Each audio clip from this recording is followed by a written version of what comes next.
नमस्कार, स्वागत है झारखंड की फटाफट ताजा बड़ी खबरों में। पहली बड़ी खबर, झारखंड में किसानों के 2 लाख रुपए तक के ऋण होंगे माफ।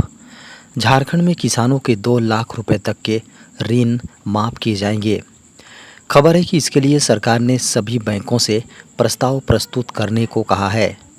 बता दें कि इसकी जानकारी झारखंड के कृषि एवं पशुपालन एवं सहकारिता मंत्री बादल पत्रलेख ने दी है। खबरों की माने तो उन्होंने कहा है कि 31 मार्च 2020 तक जिन किसानों ने 50,000 से लेकर 2 लाख रुपए तक का लोन लिया है उसे वन टाइम सेटलमेंट के जरिए माफ किया जाएगा। खबरों की माने तो राज्य सरकार ने अपने वादे के अनुसार ऐसे किसानों को राहत दी है जो बैंक लोन के कारण से बेहद परेशान थे। झारखंड के लगभग 4,73,000 से ज़्यादा किसानों के 50,000 रुपये तक के लोन माफ किए जा चुके हैं। इस मद में सरकार की ओर से 1,900 करोड़ रुपए से ज़्यादा की राशि बैंकों को दी गई है। झारखंड में वोटर लिस्ट अपडेट करने की प्रक्रिया हुई तेज, विधानसभा चुनाव की तैयारी में जुटा आयोग। झारखंड के मुख्य निर्वाचन पदाधिकारी के रवि कुमार ने शुक्रवार को झारखंड के सभी जिलों के निर्वाचन कार्य से जुड़े पदाधिकारियों के साथ रिव्यू बैठक की। खबर है कि उन्होंने कहा कि लोकसभा चुनाव के दौरान मतदाता सूची में गलत तरीके से कई लोगों के नाम हटाए जाने की शिकायतें मिली हैं। ऐसी शिकायतों का नियमानुसार वेरिफिकेशन करते हुए कार्रवाई की जाए। उन्होंने वोटर इन्फॉर्मेशन स्लिप के वितरण के दौरान बनाई गई लिस्ट से मिलान करते हुए मतदाता सूची से शिफ्टेड, डुप्लीकेट एवं मृत मतदाताओं के नाम नियमानुसार हटाने के निर्देश दिए। बता दें कि मुख्य निर्वाचन पदाधिकारी ने कहा कि भारत निर्वाचन आयोग के निर्देश अनुसार सभी बीएलओ सुपरवाइजर घर घर जाकर बीएलओ के कार्यों का वेरिफिकेशन करें। बता दें कि झारखंड में कुछ महीनों बाद संभावित विधानसभा चुनाव को देखते हुए निर्वाचन आयोग ने वोटर लिस्ट को अपडेट करने की प्रक्रिया तेज कर दी है। झारखंड में 19 जून तक मानसून के प्रवेश करने की संभावना। झारखंड में मानसून 19 जून के आसपास आने की संभावना है। बता दें कि भीषण गर्मी और मानसून के देरी के कारण झारखंड में बारिश में कमी बढ़कर 54% हो गई है। साथ ही यह कमी और भी बढ़ सकती है। झारखंड के अधिकांश भागों में टेम्परेचर 40 डिग्री सेल्सियस से अधिक है और गुरुवार को भी डाल्टनगंज में झारखंड का सबसे अधिक तापमान 46.5 डिग्री सेल्सियस रिकॉर्ड किया गया है। बता दें कि 16 जून के बाद इसमें तेजी आने की संभावना है और 19 जून के आसपास झारखंड में मानसून के आने की संभावना जताई गई है। मौसम विभाग के अनुसार मानसून आगमन रिकॉर्ड के अनुसार 2010 से यह 12 जून से 25 जून के बीच झारखंड पहुंचता है। नीट यूजी री एग्ज़ाम के लिए एनटीए ने जारी किया नोटिस। नेशनल टेस्टिंग एजेंसी यानी एनटीए ने नीट यूजी 2024 री एग्ज़ाम का नोटिस जारी कर दिया है। यह पुनः परीक्षा केवल उन 1563 अभ्यर्थियों के लिए आयोजित की जाएगी जिन्हें ग्रेस मार्क्स दिए गए थे। सर्वोच्च अदालत ने सुनवाई के दौरान इन 1563 उम्मीदवारों का स्कोर कार्ड कैंसिल कर दिया। हालांकि इन्हें ये छूट मिली थी कि ये बिना ग्रेस मार्क्स के अपने ओरिजिनल स्कोर को रखना चाहें तो रख सकते हैं और री एग्ज़ाम न देना चाहें तो न दें। एनटीए को सर्वोच्च अदालत ने नोटिस भेजा था जिसमें नीट धांधली से जुड़े कई प्रश्नों के जवाब मांगे गए थे। एनटीए ने इन उम्मीदवारों के लिए एग्ज़ाम फिर से आयोजित करने की बात कही जिन्हें समय कम पड़ने के कारण ग्रेस मार्क्स दिए गए थे। बता दें कि नीट यूजी री एग्ज़ाम का आयोजन 30 जून 2024 दिन रविवार को किया जाएगा। इस दिन परीक्षा दोपहर में 2 बजे से शाम 5:20 के बीच आयोजित हुई थी। हेमंत सोरेन की जमानत याचिका पर उच्च न्यायालय ने रखा फैसला रिजर्व। लैंड स्कैम मामले के आरोप में जेल में बंद झारखंड के पूर्व सीएम हेमंत सोरेन की जमानत याचिका पर झारखंड उच्च न्यायालय में सुनवाई हुई। पूर्व मुख्यमंत्री की जमानत याचिका पर उच्च न्यायालय के न्यायाधीश जस्टिस रंगो मुखोपाध्याय की अदालत में सुनवाई हुई। खबर है कि बीते गुरुवार को प्रवर्तन निदेशालय की ओर से बहस कर रहे वरीय अधिवक्ता SV राजू ने कोर्ट को बताया कि हेमंत सोरेन के इशारे पर ही प्रवर्तन निदेशालय के अधिकारियों के ऊपर झूठे मुकदमे दर्ज करवाए गए।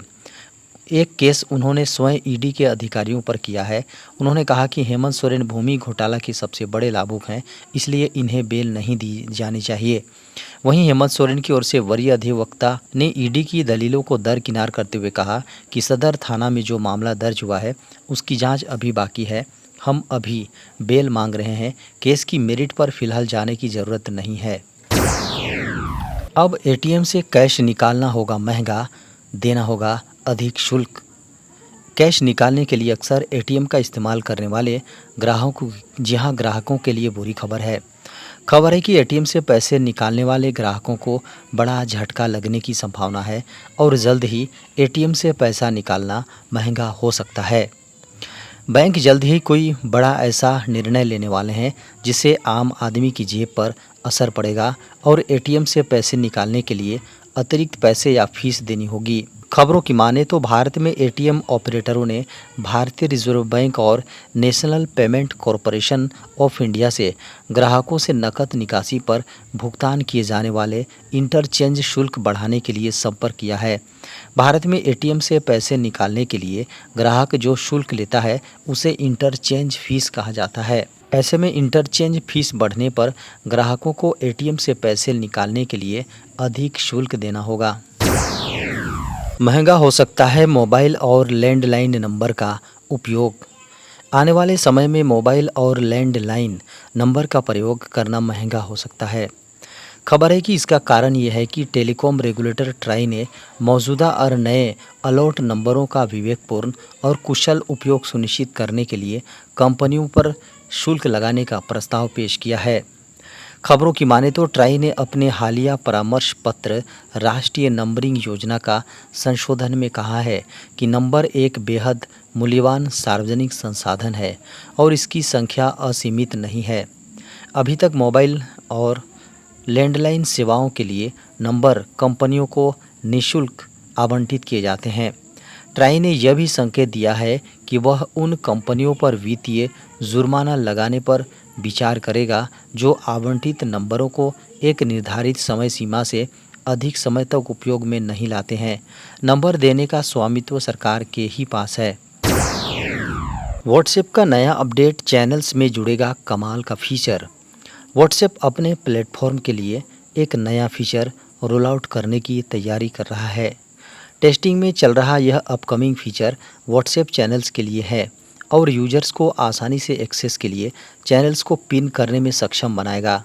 वर्तमान में व्हाट्सएप अपने यूजर्स को विंडो के टॉप पर अपने मनपसंद चैनल्स को पिन करने की अनुमति नहीं देता।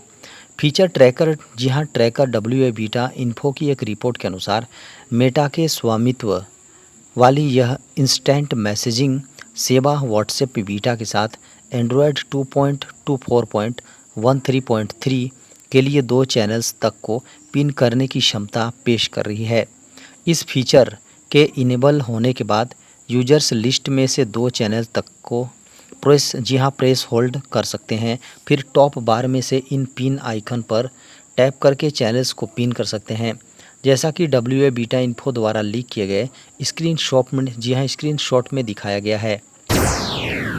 जियो सैटेलाइट सर्विस को मिली मंजूरी, हाई स्पीड इंटरनेट तार और टावर का झंझट भी होगा ख़त्म। अब हर मौसम में हाई स्पीड इंटरनेट तार और टावर का झंझट भी समाप्त होने वाला है, क्योंकि केंद्र सरकार ने जियो सैटेलाइट सर्विस को मंजूरी दे दी है।